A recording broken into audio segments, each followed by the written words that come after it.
Welcome guys to our channel Shrivastava classes. आज हम करेंगे हमारी हिस्ट्री की unit second, the Guptas and Vakatakas, state and administration, economy, society, religion, literature and art. आज हम करेंगे इसका पार्ट 4।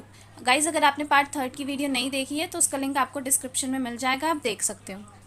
चलिए गाइस, लास्ट वीडियो में हमने लैंड ग्रांट्स के बारे में पढ़ा था कि किस तरीके से जो लैंड है वो दे दी जाती थी, किस तरीके से सारी चीज़ें होती थी गुप्ता एडमिनिस्ट्रेशन में। अब हम देखते हैं कि गुप्ता एडमिनिस्ट्रेशन में ही सोशल और इकोनॉमिक चेंजेस, यानी कि सोशल और इकोनॉमिकल चीज़ें कैसी थी, क्या चेंजेस थे, किस किस तरीके से हुए थे। ठीक है, तो हमारा फर्स्ट होगा जब हम पढ़ेंगे सोशल चेंजेस के बारे में। इसका फर्स्ट पॉइंट है RC Hazra mentions that early Puranas offer description. जो आरसी हजरा हैं ये मेंशन करते हैं, मतलब जो पुराण हैं उसमें ये देखा गया है कि डिस्क्रिप्शन मिलता है कलयुग, मतलब ये एक टर्म है कलयुग, जिसके बारे में पुराण में देखने को हमें मिलता है। ऑफ फॉरेन इन्वेजन यानी कि आक्रमण। जब फॉरेन इन्वेजन हुआ तो उस टाइम पे वो कलयुग था, जब फॉरेन से जो लोग थे वो आए थे और चीज़ों में चेंजेस हुए थे। तो instability, social tension, struggle, teaching of hedonistic sex, तो इन चीज़ों के बारे में और कलयुग के बारे में, फॉरेन इन्वेजन, सोशल टेंशन जो था, इन सारी चीज़ों के बारे में हमें कहाँ देखने को मिलता है? अर्ली पुराण्स में, यानी कि जो पुराण थे उसमें देखने को मिलता है। और ये बात हमें कौन बताते हैं? आरसी हजरा। ओके, अब यहाँ पे दूसरे जो मॉडर्न हिस्टोरियंस थे जैसे कि लाइक राम शरण शर्मा यानी कि RS Sharma, describe the origin of कलयुग। वो क्या करते हैं? डिस्क्राइब करते हैं कलयुग का ओरिजिन यानी कि उसका base. To mixing of caste, उनका कहना था कि इसमें बहुत जो कास्ट होते हैं, जो जाति वगैरह है, उसकी बहुत मिक्सिंग हुई थी। And the rice of Shudras यानी कि उनका उदय हुआ था उस टाइम पे। वो मतलब जब कास्ट बनी तो कास्ट में एक शूद्र थे, वो भी हो गए थे, उनका भी स्टार्ट हो गया था आना on the beginning of the 4th century के स्टार्टिंग में। और शूद्र वो जाति होती थी यानी कि जो बहुत लो कास्ट नहीं मानी जाती, बहुत नीची जाति, जिन्हें छूत ऐसा भी माना जाता था, तो वो कास्ट होती थी। It was a period of social crisis, ये एक पीरियड था सोशल क्राइसिस का।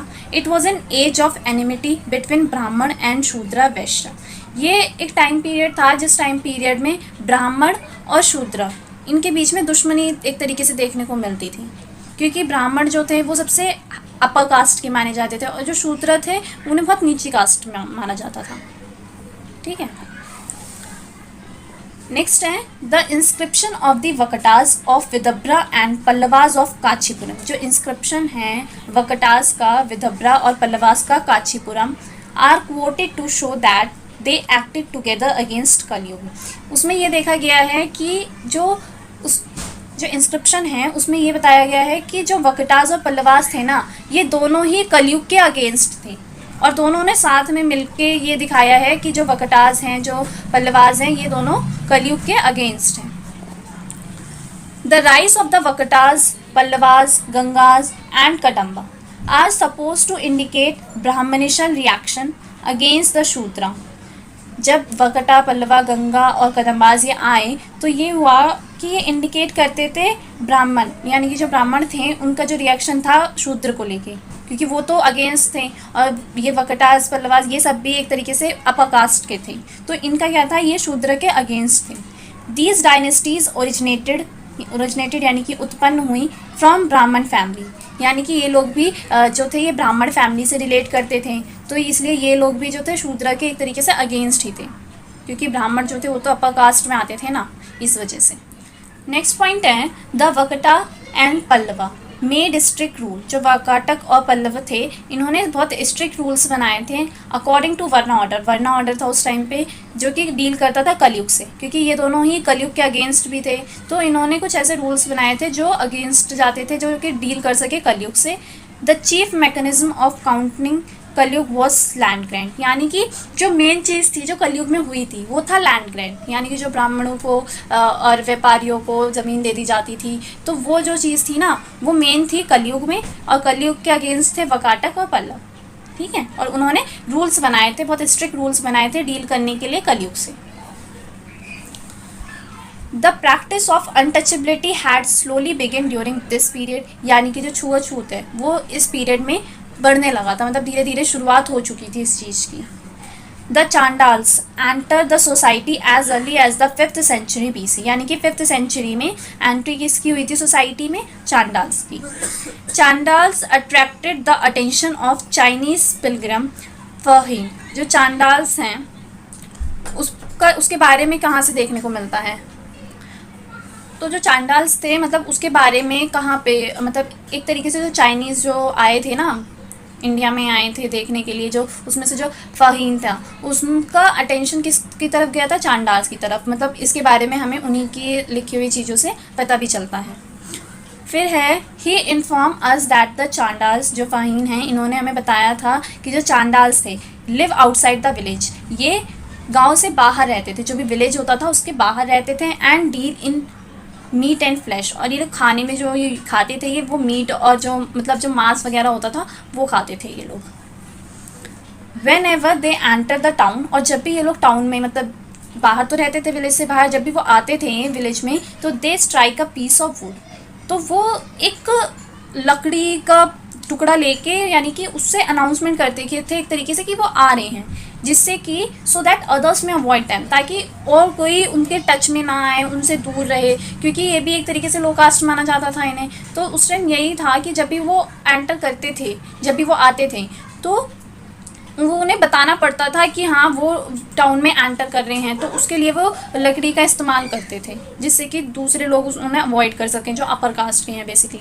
Okay, the position of women has also miserable, जो औरतों की जो पोजीशन थी वो भी बहुत मिसरेबल थी। दे वर प्रोहाइबिटेड, उन्हें मना था from studying the religious text, यानी कि रिलीजियस टेक्स्ट जो होते थे, जो भी रिलीजन से रिलेटेड लिखा जाता था वो सब कुछ उन्हें पढ़ने के लिए मना था। जैसे कि शूद्राज और इन लोगों को भी मना था क्योंकि ये लोअर कास्ट से बिलोंग करते थे, वैसे ही जो विमेन होती हैं उन लोगों को भी ये चीज़ उस टाइम पर मना थी। अब है इन द गुप्ता पीरियड के टाइम पर like the Shudra women were also allowed to listen to the Ramayana, यानी कि क्या हुआ, पहले तो जो शूद्र थे और विमेन थी उन लोगों को अलाउ नहीं था, बट धीरे धीरे करके ऐसा हुआ कि उन लोगों को ये चीज़ें अलाउ हो गई कि वो जो रामायण है उसे सुन सकते हैं, Ramayana, Mahabharata and the Purana, and were advise to worship Krishna, और कृष्ण जी जो हैं कृष्णा की पूजा भी कर सकते हैं, उनको ये चीज़ अलाउ हो गई थी।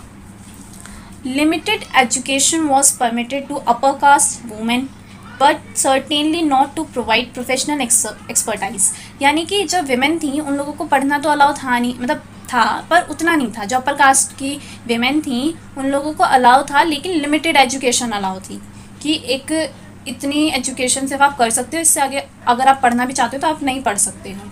जैसे कि जो प्रोफेशनल एक्सपर्टाइज जैसी कोई भी प्रोफेशनलिज्म था तो वो चीज़ नहीं कर सकती थी, उनके पास सिर्फ लिमिटेड एजुकेशन थी, और वो भी सिर्फ अपर कास्ट की जो विमेंस होती थी उनके पास। Then a widow was expected to live in austerity, यानी कि तपस्या। जो एक विडो यानी कि जो एक विधवा औरत होती थी उसे ये एक्सपेक्ट किया जाता था कि वो ऑस्टेरिटी के साथ रहे, यानी कि तपस्या करे वो। वाइल अ विडो ऑफ क्षत्रिय, और जब कोई क्षत्रिय कास्ट से रिलेट यानी कि जो कोई क्षत्रिय कास्ट की विडो हो उससे ये एक्सपेक्ट किया जाता था कि वो इमोलेट यानी कि आत्मदाह अपने आप को यानी कि दे एक तरीके से अपना समर्पण कर दे, herself on the funeral pyre of her husband, especially if he had die a hero's death, this would make her a sati, यानी कि क्षत्रिय कास्ट की जो विमेंस होती थी उनसे आत्मदाह करवाया जाता था। कब करवाया जाता था? जब उनके हस्बैंड का फ्यूनरल होता था, ठीक है, उस टाइम पे। और स्पेशली तब ये चीज़ें एक्सपेक्ट की जाती थी जब उनके जो हस्बैंड हैं वो एक हीरोज डेथ मिली हो उन्हें, यानी कि किसी जैसे कि लड़ाई वगैरह में होता है ना, युद्ध वगैरह होते थे उसमें, तो उस तरीके से अगर डेथ मिली हो, या फिर अगर वो क्षत्रिय कास्ट की भी है तो उससे ये एक्सपेक्ट किया जाता था कि वो आत्मदाह कर दे, इमोलेट कर दे अपने आप को, जिससे कि वो सती के रूप में यानी कि फिर उसे एक सती माना जाएगा अगर वो ऐसा करती है तो। इंसिडेंट ऑफ सती इंक्रीज, क्या हुआ कि जो ऐसा होने लगा, जब ऐसा माना जाने लगा क्षत्रिय कास्ट की जो विमेंस थी ऐसा करने लगी, तो जो सती था, इंसिडेंट्स ऑफ सती था, ये इंक्रीज हो गया, बढ़ने लगा। Small number of women choose to opt out of the normal household activities, बहुत ही कम जो औरतें थीं उन्होंने ऑप्ट करा था कि नॉर्मल यानी कि नॉर्मल हाउस होल्ड एक्टिविटीज़, घर के जो एक्टिविटीज़ वगैरह होती थी उसको चूज़ करा था करना। Required of women and became nuns, और ट्रेन टू बी काउटासेंस और जॉइंट ट्रुप्स ऑफ परफॉर्मर्स। यानी कि क्या क्या काम नन्स मतलब उन्हें ट्रेन किया जाता था, जिससे कि वो जो कोर्ट होता था उसमें और होती है ना विमेंस वर्क वगैरह करती थी, तो वो उन्होंने वो ऑप्ट किया कि वो ये कर सकती हैं। और उन्होंने कुछ ट्रुप्स ऑफ परफॉर्मर्स यानी कि कुछ ऐसी मंडलियाँ होती थी जिसमें नीड होती थी विमेंस के काम करने की, तो उस चीज़ को भी उन्होंने ऑप्ट किया था, जिससे कि जो इंसिडेंट्स हो रहे थे सती वो थोड़ा कम हो जाए। यानी कि ये तो बहुत ज़्यादा बढ़ गए थे ना, इस वजह से। अब हम देखते हैं हमारे जो इकोनॉमिक चेंजेस, यानी कि इकोनॉमिकल वे में क्या क्या चेंजेस हुए, कैसा था गुप्ता एडमिनिस्ट्रेशन में इकोनॉमिक। ओके, फर्स्ट है इसमें the most important innovation in the agricultural sector. जो मोस्ट इम्पॉर्टेंट चीज़ थी वो था agriculture sector was the introduction of land grant economy, क्योंकि गुप्ता पीरियड के टाइम पे क्या हुआ था, लैंड ग्रांट। तो इस वजह से मोस्ट इम्पॉर्टेंट इकोनॉमिकल चेंज क्या था, agriculture sector. Historians like R.S. Sharma have accepted the phenomena of agrarian expansion for early medieval India। यानी कि जो हिस्टोरियन जो आर एस शर्मा की तरह जो हिस्टोरियंस थे उन्होंने एक्सेप्ट किया था कि अर्ली मेडिएवल इंडिया में एग्रीग्रियन एक्सपेंशन यानी कि जो एग्रीकल्चर सेक्टर है उसका बढ़ना, उस फेनोमेना को इन्होंने एक्सेप्ट किया था।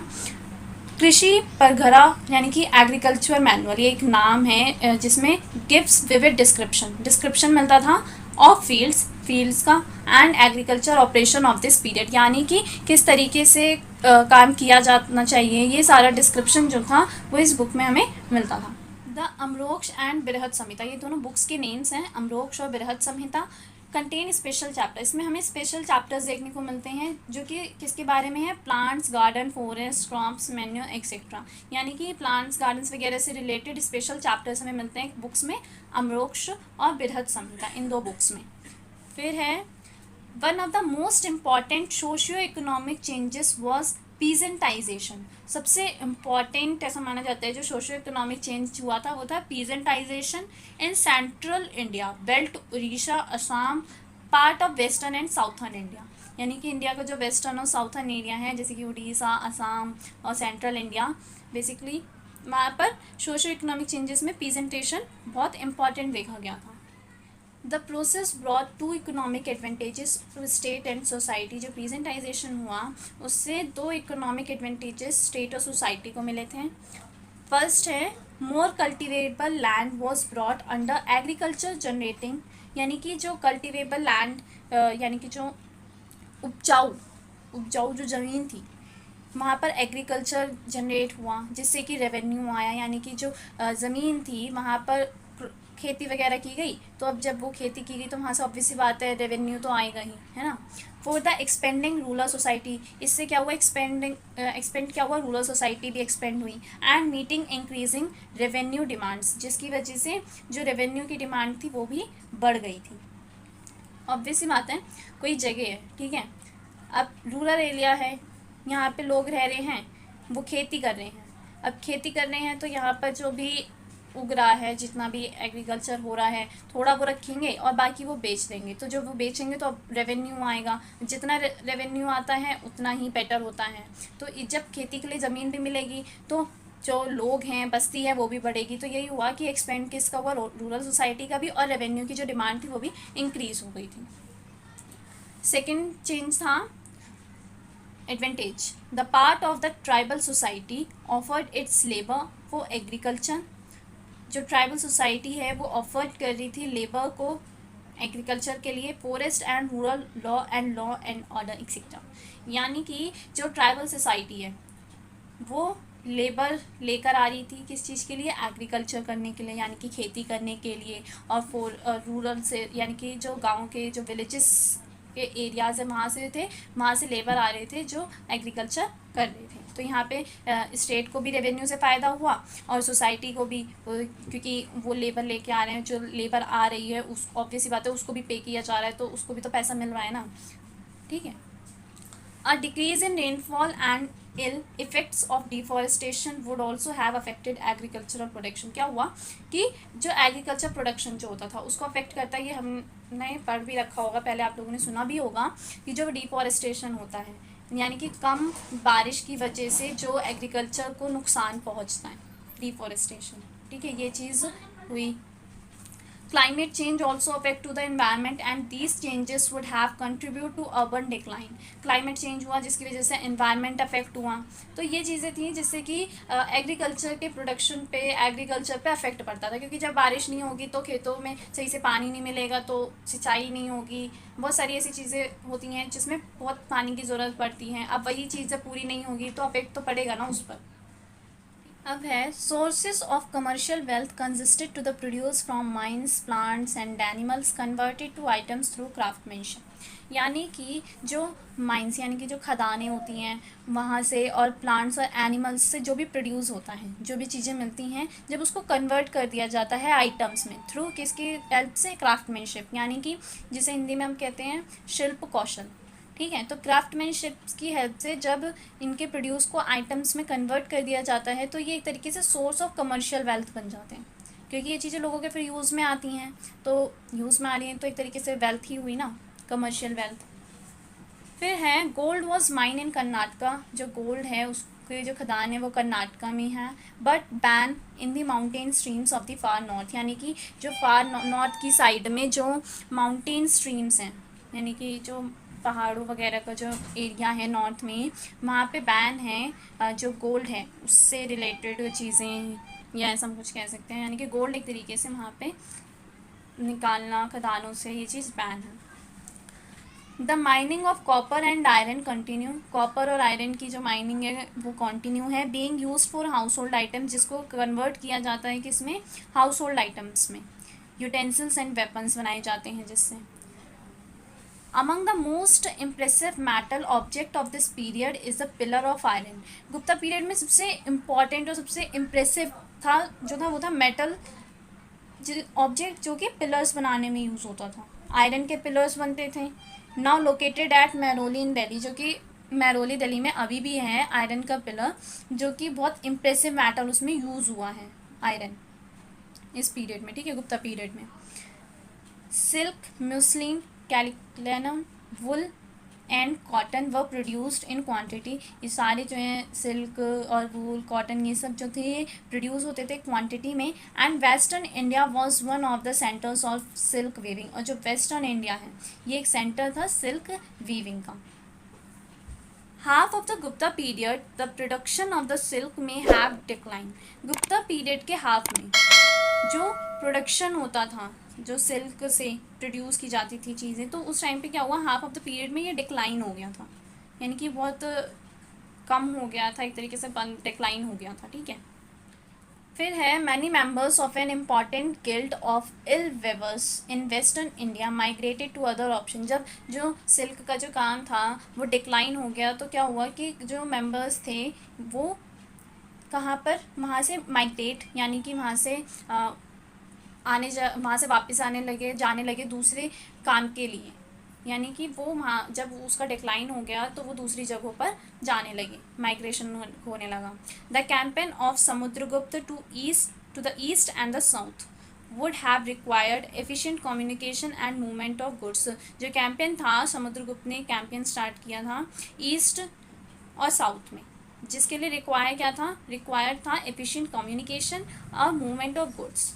ये चीज़ें यानी कि जो सामान था उसको लाना ले जाना, ऑब्वियसली बात है कैंपेन है तो चीज़ें तो यूज़ होंगी ही, और किस तरीके से लोगों से बातचीत हो रही है, एक एफिशिएंट कम्युनिकेशन की नीड थी। The lower reaches of large rivers such as Ganga, Narmada, Godavari, Krishna and Kaveri were the main waterways. उस टाइम पे क्या था, जो मेन सोर्सेस थे वाटर के जो मेन सोर्सेस थे वो रिवर्स थी। गंगा, नर्मदा, गोदावरी, कृष्णा, कावेरी, ये जो रिवर्स थी ये वाटर के मेन सोर्स थे।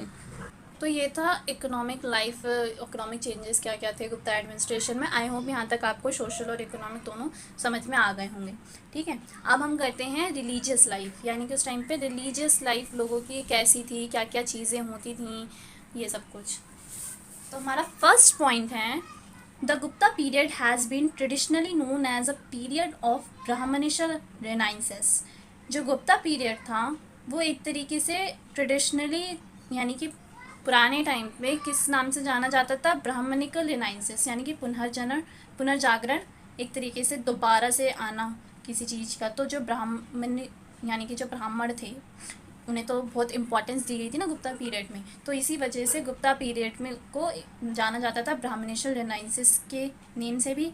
ब्राह्मणिशल religion was flourishing in this period, और इस टाइम पे जो ब्राह्मणों का जो रिलीजन था बहुत ज़्यादा ही माना जाता था, एक तरीके से फ्लोरिश कर रहा था। नेक्स्ट पॉइंट है Buddhism ceased to receive royal patron, यानी कि जो इस टाइम पे दो थे एक तरीके से, एक ब्राह्मण और बुद्धिज़्म। तो जो बुद्धिज़्म था सीज्ड यानी कि रह गया था, क्या रिसीव नहीं हुआ, तो उसे एक तरीके से रॉयल पैट्रोनेज यानी कि संरक्षण, एक संरक्षण मिला था ना, जैसे ब्राह्मणों को मिला था, क्योंकि जो वकाटक थे और पल्लवा थे, ये लोग भी जो थे वो ब्राह्मण फैमिली से रिलेट करते थे। तो जो बुद्धिज़्म था उसे एक रॉयल पैट्रोनेज नहीं मिला था during the Gupta period. Gupta period में Fahien gives the impression that this religion was flourishing, लेकिन जब हम फ़हीन के जो इंस्क्रिप्शंस वगैरह मतलब देखते हैं तो उसमें ये दिखाया गया है, बताया गया है कि जो बुद्धिज़्म था ना ये भी बहुत माना जाता था, बहुत जाना माना था, फ्लोरिश कर रहा था ये रिलीजन भी, ऐसा फ़हीन ने कहा है। In reality it was not as important during the Gupta period, लेकिन रियलिटी में क्या था, जो बुद्धिज़्म था ये इम्पॉर्टेंट नहीं था गुप्ता पीरियड में, as it had been in the days of Ashoka and Kanishka, जितना कि ये अशोका और कनिष्क के टाइम पीरियड में था उतना ही गुप्ता पीरियड में नहीं, इम्पॉर्टेंट नहीं था बुद्धिज़्म। सम स्तूपास एंड विहार्स व कंस्ट्रक्टेड, कुछ स्तूप और विहार बनाए गए थे। And Nalanda became a centre of Buddhist education, जो नालंदा यूनिवर्सिटी है वो बिकेम अ सेंटर, सेंटर बन गई थी बुद्धिस्ट एजुकेशन के, यानी कि वहाँ पे बुद्धिस्ट एजुकेशन दी जाती थी नालंदा यूनिवर्सिटी में। Jainism received support from the merchant communities, जो जैनिज्म था उसको सपोर्ट मिला था मर्चेंट कम्युनिटीज़ से ऑफ वेस्टर्न इंडिया, जो कि वेस्टर्न इंडिया में थी। And royal patronage from Karnataka and the south, and उन्हें जो संरक्षण मिला था वो कर्नाटका और साउथ इंडिया से मिला था, साउथ इंडिया की तरफ से। The use of Sanskrit was on the increase, उस टाइम पे क्या हुआ, जो संस्कृत जो लैंग्वेज है उसका यूज़ बहुत बढ़ गया, as it had become the prestigious language of the elite in many years. Elite यानी कि अभिजात, यानी कि बहुत एक तरीके से इम्पॉर्टेंट, ठीक है। तो जो संस्कृत थी वो एक बहुत प्रेस्टिजियस लैंग्वेज बन गई थी, कुछ सालों के लिए बहुत ज़्यादा यूज़ में आने लगी थी। The Jains had evolve a series of icons such as straight standing figures, जो जैनिज्म था, ठीक है, तो जैनिज्म का एक तरीके से क्या था कि उसमें कुछ ऐसी मूर्तिज़ वगैरह कह सकते हैं, मूर्तियाँ बनाई गई, इवॉल्व की गई, आइकन्स एक तरीके, जैनिज्म के जो आइकन थे वो उसमें क्या था, स्ट्रेट स्टैंडिंग फिगर्स थी और क्रॉस लेग सीटेड फिगर्स थी महावीर जी की और अदर तीर्थंकर्स की, ऐसी आइकन्स बनाए गए जिसमें वो स्ट्रेट स्टैंडिंग मतलब सीधे खड़े हैं और जो क्रॉस लेग करके बैठे हुए हैं, ऐसी फिगर्स बनाई गई थी, उनका एक तरीके से आइकन रखा गया था, जैनिज्म को शो करता था। नेक्स्ट पॉइंट है शैविज्म, विष्णुज्म, शक्तिज्म, यानी कि Shaiva, Vishnu, Shakti and worship of Ganesha and Surya had become establish in the form of Puranic religion by the Gupta period. Gupta period में पुरानिक रिलीजन में इस्टेब्लिश यानी कि माना जाता था किसे, शिव, विष्णु और शक्ति और गणेश और सूर्य, इनकी पूजा की जाती थी, वर्शिप की जाती थी। In the post Gupta period the worship of the cult of Surya seems to have been confined to Gujarat and gradually disappeared. क्या हुआ, पोस्ट गुप्ता पीरियड के टाइम पे जो सूर्य उनकी पूजा की जाती थी, लेकिन धीरे धीरे वो डिसअपेयर हो गए। गुजरात से ये देखा गया कि गुजरात में उनकी पूजा की जा रही है, लेकिन और जगहों पर वो नहीं, मतलब उनकी इतनी पूजा नहीं की जाती थी, एक तरीके से डिसअपेयर हो गए थे, गायब, ठीक है। The most important religions developed in this period was the worship of Devi. Most important ये डेवलपमेंट हुआ था इस पीरियड में कि देवी की पूजा की जाती थी, ऑल इनकम्पैसिंग फीमेल देवी, यानी कि इस पीरियड में देवी की पूजा की जाती थी, जो भी फीमेल डेटी यानी कि जो बहुत इम्पॉर्टेंट एक तरीके से, और जैसे कि जो विष्णु, शिव जी, इनकी जो वाइफ होती थी, है ना, उनको देवी माना गया और उनकी पूजा की गई। Devi was suppose to be the initiator of action and of the power of energy, Shakti of Shiva, यानी कि जो देवी थी वो सपोज किया जाता था कि वो उनमें बहुत पावर, बहुत एनर्जी है और वो शक्ति माना गया था उन्हें, शिव की शक्ति है देवी। By the 6th century, Vishnu became a member of the Trinity of Gods along with Shiva and Brahma। 6th century में क्या हुआ कि जो विष्णु हैं वो मेंबर बने ट्रिनिटी ऑफ गॉड्स के, जिस साथ साथ शिवा और Brahma. But was a dominant God in his own right, but उनके हिसाब से एक तरीके से ये डोमिनेंट गॉड थे। A few Gupta Kings were worship of Shiva the God of destruction. कुछ गुप्ता किंग्स ऐसे भी थे जो शिव की पूजा करते थे। तो इसमें यही था, शिव, विष्णु, शक्ति और गणेश और सूर्य, इनकी पूजा की जाती थी। ठीक है, देन उसके बाद में क्या हुआ कि जो सूर्य देव थे ये डिसअपेयर हो गए, कुछ इतना पता नहीं चला क्या हुआ। फिर न्यू स्टैब्लिश हुआ देवी, इसे भी इन्हें भी एक तरीके से शिव का ही रूप माना जाता था कि उसमें भी मेल पावर है, शक्तियाँ हैं। ओके, अब आगे देखते हैं कि क्या था। अब है the temples dedicated to the Yoginis females endowed with magical power and sometimes link to goddess. कुछ जो टेम्पल्स थे वो डेडिकेट किसे थे, योगिनीज और फीमेल्स इंडो यानी कि फीमेल्स को, जिससे कि वो संपन्न, इंडो यानी कि संपन्न हैं जो मैजिकल पावर्स से और जिनका लिंक गॉडेस से हैं, तो उन लोगों को टेम्पल्स डेडिकेट किए जाते थे। These temples of Yoginis have mostly survive in the central India. Central India में जो ये टेम्पल्स थे इन्होंने बहुत सर्वाइव किया था। The consort of male, consort का मतलब होता है कि पत्नी, of male deities were worshipped in their own right, such as Lakshmi, the consort of Vishnu, और पार्वती, काली and Durga, who were various consort of Shiv. तो यही है कि जो मेल होते थे, मेल जो भी भगवान गॉड माने जाते थे, जैसे कि विष्णु, उनकी वाइफ लक्ष्मी, ठीक है, लक्ष्मी जी, तो उनकी पूजा की जाने लगी। ऐसे ही जैसे शिव जी, तो इनकी जो वाइफ वेरियस फॉर्म में बताई गई हैं, जैसे कि काली भी, दुर्गा भी, पार्वती भी, तो इन लोगों की भी पूजा की जाती थी साथ साथ में। Buddhism was also influence by तांत्रिक बिलीव्स एंड राइट्स। फिर क्या हुआ, जो बुद्धिज्म था ये भी किससे इन्फ्लुएंस हुआ, तांत्रिक की चीज़ों से। तांत्रिक influence on Buddhism can be seen in the emergence Vajra sect of Buddhism. Okay, तो जो तांत्रिक चीज़ें जब बुद्धिज्म में आई तो इसमें क्या हुआ, वो कैसे इन्फ्लुएंस हुआ उससे, उन्होंने ये देखा द इमर्जेंस ऑफ वज्रा, यानी कि एक तरीके से द थंडरबोल्ट व्हीकल होते हैं ना, with its centre in eastern India, यानी कि जब वज्रयान आया, तांत्रिक सिस्टम, बुद्धिज्म को इन्फ्लुएंस कैसे किया तांत्रिक सिस्टम ने, तांत्रिक बिलीफ ने, उसमें ये दिखाया गया कि जो वज्रयान है, ठीक है, द थंडरबोल्ट व्हीकल है, इससे जो था बुद्धिज्म काफ़ी इफेक्ट हुआ, जिसकी वजह से उसने तांत्रिक बिलीफ्स पर अपना विश्वास दिखाना शुरू कर दिया कि हाँ ये सारी चीज़ें होती हैं, ये सब चीज़ें, ठीक है।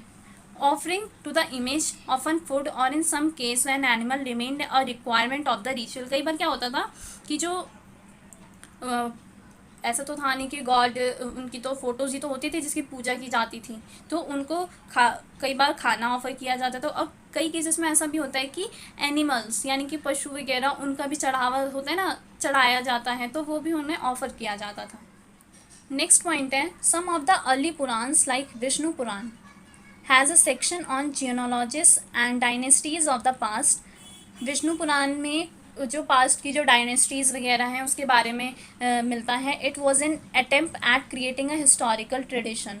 ये एक अटेम्प्ट था हिस्टोरिकल ट्रेडिशन को जानने का, उसको क्रिएट करने का, जिसमें विष्णु पुराण इसी के बारे में, हमें रिलीजियस लाइफ के बारे में, जो गुप्ता पीरियड में रिलीजियस लाइफ थी उसके बारे में काफ़ी डिटेल्स हमें मिलती हैं कि उस टाइम पे डायनेस्टीज़ जो थी उसमें कैसे की चीज़ें थी।